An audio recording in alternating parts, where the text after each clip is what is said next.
देखिए, पहले तो मैं एक आदरणीय प्रधानमंत्री जी का जो विदेश दौरा है, आदरणीय नरेंद्र मोदी जी की जो सफल विदेश यात्रा के लिए मैं उनको बहुत बहुत बधाई और शुभकामनाएं देता हूं। आदरणीय प्रधानमंत्री नरेंद्र मोदी जी ने एक बार फिर दुनिया के आगे भारत, भारतीयों और भारत के लोकतंत्र का विजन रखा है। क्वाड सम्मेलन में उन्होंने देश के वन अर्थ वन हेल्थ के उद्देश्य को परिभाषित किया है।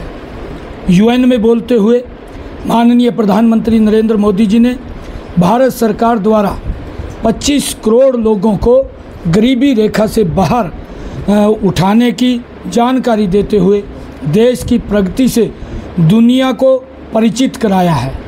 तो वहीं भारतीय समाज को संबोधित करते हुए आदरणीय प्रधानमंत्री नरेंद्र मोदी जी ने देश के लोकतंत्र की परिभाषा बताते हुए बताया कि इस बार के लोकसभा चुनाव मानव इतिहास के सबसे बड़े लोकतांत्रिक चुनाव थे और इन चुनावों में ऐसे पिछले 60 साल ऐसा पहली बार हुआ है कि किसी सरकार को लगातार तीसरी बार जनता ने बहुमत दिया हो।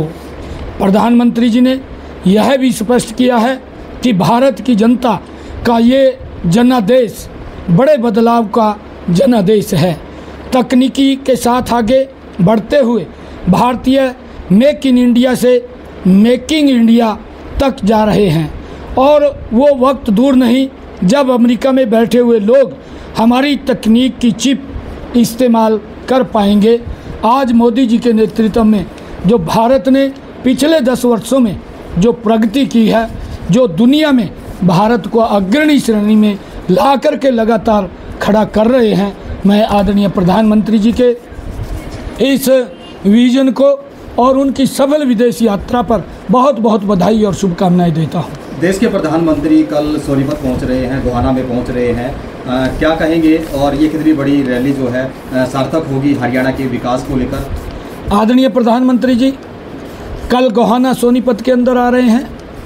हम सब का सौभाग्य है कि ऐसे दूरदर्शी नेता जिनका एक विजन है और उस विजन को लेकर के जिन्होंने कहा हम भारत को 2047 तक विकसित राष्ट्र बनाएंगे और हरियाणा उनके इस संकल्प को पीछे नहीं रहने देगा, कंधे से कंधा मिला करके हरियाणा पूर्ण रूप से सहयोग करेगा। आदरणीय प्रधानमंत्री जी एक बहुत बड़ी रैली को यहाँ पर संबोधित करेंगे और हमारे क्षेत्र के सोनीपत जिला के तमाम लोगों से वो वहाँ पर भारी संख्या के अंदर पहुँचेंगे, आदरणीय प्रधानमंत्री जी के विचारों को सुनेंगे। मैं उनके आगमन पर आदरणीय प्रधानमंत्री जी का धन्यवाद भी करता हूं और इस लोकतंत्र के पर्व में हरियाणा प्रदेश आदरणीय मोदी जी के साथ मिलकर के तीसरी बार भारतीय जनता पार्टी की सरकार बनाने पर विकसित हरियाणा बनाने का काम करेंगे। लगातार शैलजा के अपमान को लेकर पूरे देश भर में एक आवाज़ उठ रही है, पूरे प्रदेश में आवाज़ उठ रही है। जो हुआ वो गलत हुआ। हालांकि उसको लेकर कांग्रेस पार्टी अलग अलग प्रकार के बयानबाजी जरूर दे रही है, सफाई दे रही है। आप क्या देखते हैं एक महिला का इस प्रकार से सम्मान ना होना? नहीं, देखिए, कांग्रेस पार्टी का इतिहास रहा है। अगर आप उनके DNA को चेक करेंगे, जवाहरलाल नेहरू ने एक लेटर लिख करके सभी मुख्यमंत्रियों को ये कहा था कि आरक्षण को ख़त्म कर दिया जाए। उसके बाद इंदिरा गांधी, उसके बाद राजीव गांधी, लगातार ये लोग इस आरक्षण को समाप्त करने के लिए उनकी आवाज़ कहीं ना कहीं उठती रही है।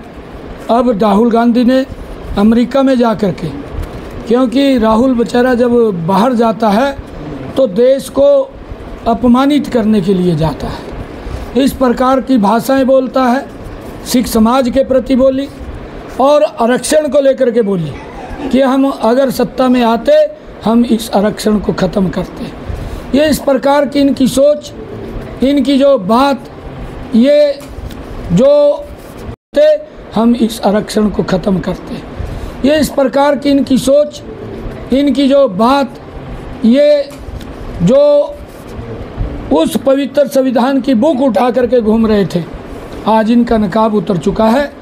और इन्होंने तो, कांग्रेस ने कोई भी लीडर अगर कांग्रेस में एससी समाज का हो, बीसी समाज का हो, अगर उसने पनपने की कोशिश की, कांग्रेस ने उसको कुचलने का काम किया है।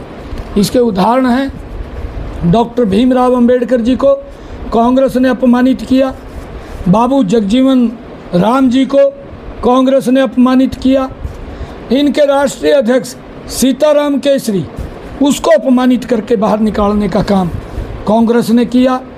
हमारे यहाँ पर अगर देखें, अशोक तंवर जी हमारे साथी हैं, हमारी पार्टी में हैं, उनको अपमानित करके बाहर निकालने का काम किया।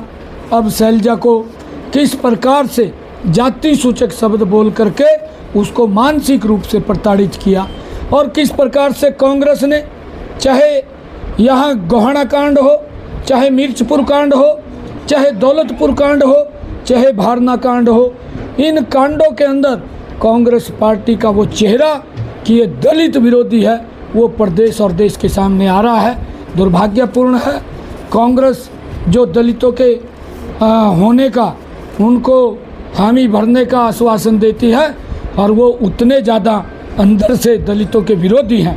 कांग्रेस ने दलितों को अपमानित करने में कोई कोई कसर नहीं छोड़ी। 8 तारीख को जब रिजल्ट आएगा, उनको इसका जवाब, करारा जवाब कांग्रेस को मिलेगा, सुपड़ा साफ होगा।